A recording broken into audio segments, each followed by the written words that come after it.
विवाह विच्छेद भोगुथिबा दंपतिक शिशुमानंक भविष्यतरे मस्तिष्काघात आशंका अधिक रही है जहाँ अध्ययन जनापड़ी।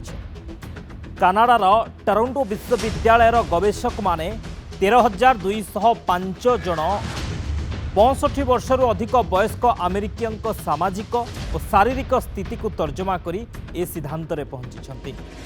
शिशु माने बड़ हेउथिबा समय पितामाता विवाह विच्छेद परी आवेगात्मक विभ्राट सेमानंकर अवशिष्ट जीवन में एपरी स्वास्थ्यगत समस्या आनी थाए बोली गवेषक माने कहिसंती। सेमानंक व्याख्या अनुसार विवाह विच्छेद हेउथिबा परिवार रे बढ़िथिबा शिशु माने वयस्क अवस्था मस्तिष्काघात भोगिबार आशंका 60% अधिक रही थाए। साधारणतः पिला बेले शारीरिक तथा यौन निर्यातना भोगिथिबा शिशुंकर परवर्ती जीवन में यही आशंका अधिक रही थाए बोली पूर्व जनाथिला। तेरे पितामाता विवाह विच्छेद सहित उपरोक्त संपर्क रही नुआ अध्ययन स्पष्ट होइछि। गवेषक माने अनुध्यान में सामिल करिथिबा वयस्क व्यक्ति मध्यरु केही जणे हेले भी शैशवावस्था यौन निर्यातनार शिकार होई नथिले। तेरे सेमानंक भितरु 14% वयस्क व्यक्ति सेमानंकु 18 वर्ष हेबा पूर्वरु पितामातांकर विवाह विच्छेदर परिणति भोगिथिबा कहिथिले। सेपरि पितामातांक विवाह विच्छेद भोगिथिबा महिलांक तुलना रे पुरुषंकर मस्तिष्काघात आशंका 47% अधिक बोली उक्त अध्ययन जना जाइछे। एथि सहित पुरुष महिला निर्विशेष रे बयस बढ़िबा सहित मस्तिष्काघात आशंका बढ़ी थाए।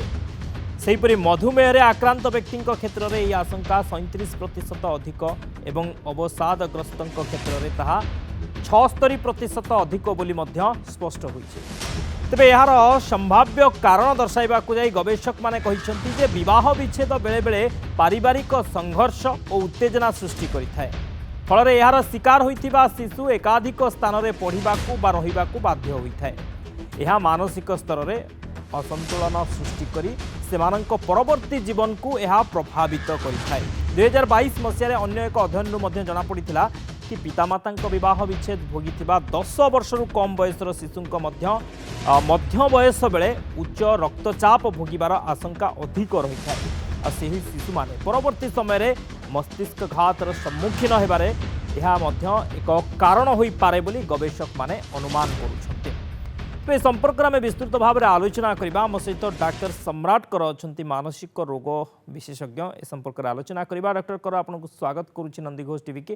डॉक्टर कर विवाह विच्छेद जेतबळे पितामातांकर हेउछि से समय जेतबळे पिला टिके बड़ हो जाउछि एवं तार प्रभाव ता उपरे पड़ुछि जेतबळे से पिला वयस्क हेउछि एवं मानसिक जो आघात लगुच ये किसी रोग माड़ी बसुची ए कथा जो गवेषणार जना पड़ी कि देखुंत ए गवेषणा को कौन मानसिक रोगर समस्या अधिकांश समय मानसिक चाप आम गोटे स्ट्रेस स्केल अच्छी जो रिसर्च जना पड़ी गोटे छोटिया पिला सब अधिक मानसिक चाप पड़े जब ता बापा कि माँ मृत्यु हो गला कि पिता माता भीतर डिवोर्स हो गला गोटे वयस्क लोक सेमती अच्छी 60 वर्ष अधिका लोक मैक्सिमम स्ट्रेस केत पड़े जो स्वामी स्त्री भितर विच्छेद हो जाए कि डेथ हो जाए तार गोटे छोटे पिला को गढ़ निर्भर करे भविष्य केमती काम कर कौ प्रकार समाज सहित से निजक श्रृंखलित रखिबो सेटा परिवार एवं समाज उपर निर्भर करे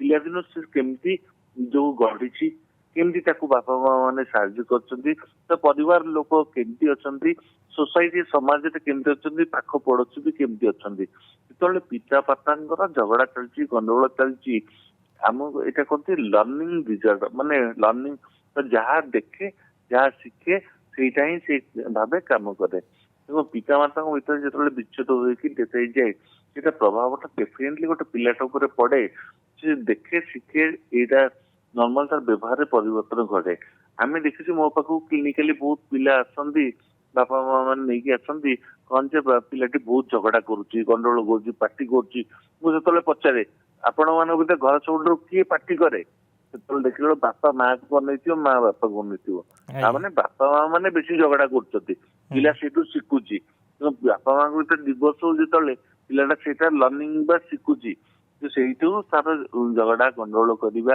रागी हवा अधिक मोबाइल फोन यूज करवा सोशल नेटवर्क रहा ଗଣ୍ଡଗୋଳ କରିବା ଆଉ ଆଜିକାଲି ବାପା ମାଙ୍କ ଭିତରେ ନିଶା ସେବନ ବି ଏମିତି ଗୋଟେ ସମସ୍ୟା ବଢିଯାଇଛି, ପିଲା ସେ ପ୍ରତି ବି ଆଗ୍ରହ ବଢି ଯାଉଛି।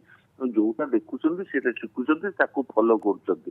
ତ ଡେଫିନେଟଲି ପିତାମାନଙ୍କ ଭିତରେ ଯେତେବେଳେ ପ୍ରୋବ୍ଲେମ ଘଟିବ ପିଲାଟି ଉପରେ ପ୍ରଭାବ ପଡୁଛି। କାରଣ ଭାରତ ଆଗରୁ ଦ୍ୱୈତ ସମାଜ ଥିଲା ବା ଗୋଟେ ଜଏଣ୍ଟ ଫ୍ୟାମିଲି କଲଚର ଥିଲା। ଏବେ ଆମେ ଗୋଟେ ମଧ୍ୟାହ୍ନ ପରିସ୍ଥିତିରେ ଅଛୁ, ଯେମିତି ନ୍ୟୁକ୍ଲିୟର କଲଚରରେ ଅଛୁ। ବାପା ମା ଛୁଆ ରହୁଛନ୍ତି 3 ବେଡରୁମ ଫ୍ଲାଟ ରହିଲେ ବାପା ଗୋଟେ ଘର ରହିବ, ମା ଗୋଟେ ଘର ରହିବ, ପିଲା ଆଉ ଗୋଟେ ଘରେ ରହିବ। ତେଣୁକରି କାହାର କାହା ସାଙ୍ଗେ କଣ୍ଟାକ୍ଟ ନାହିଁ, ସବୁ ମୋବାଇଲ ଫୋନରେ କଣ୍ଟାକ୍ଟ କରୁଛନ୍ତି। ଯେତେବେଳେ ବାହାରକୁ ଆସିଲେ ଦେଖିଲେ ବାପା ମା କଥା ହଉନାହାନ୍ତି, ଝଗଡା କରୁଛନ୍ତି। ପ୍ରଭାବଟା ପିଲାମାନଙ୍କ ପଡୁଛି, ଯୋଉଟା କି ତାଙ୍କର ସୋସିଆଲ ବା ସାମାଜିକ ସ୍ତରରେ ମଧ୍ୟ କଣ୍ଟାକ୍ଟ ପଡୁଛି। ସେଥିପାଇଁ ଅଧିକା ମୋବାଇଲ ଫୋନ ୟୁଜ କରୁଛନ୍ତି, ବିଭିନ୍ନ ନେଗେଟିଭ ଜିନିଷ ନଉଛନ୍ତି, ବନ୍ଧୁ ମାନଙ୍କ ସାଙ୍ଗେ ସେ ଠିକ ସମ୍ପର୍କ ରଖୁନାହାନ୍ତି, ପାଠ ପଢାରେ ମଧ୍ୟ ପ୍ରୋବ୍ଲେମ ଘଟୁଛି। ମୋବାଇଲ ଏକ ନିଶା, ସେଇଟା ମୋବାଇଲ ଆଡିକ୍ସନରେ ବି ପରିବର୍ତ୍ତନ ଘଟୁଛି।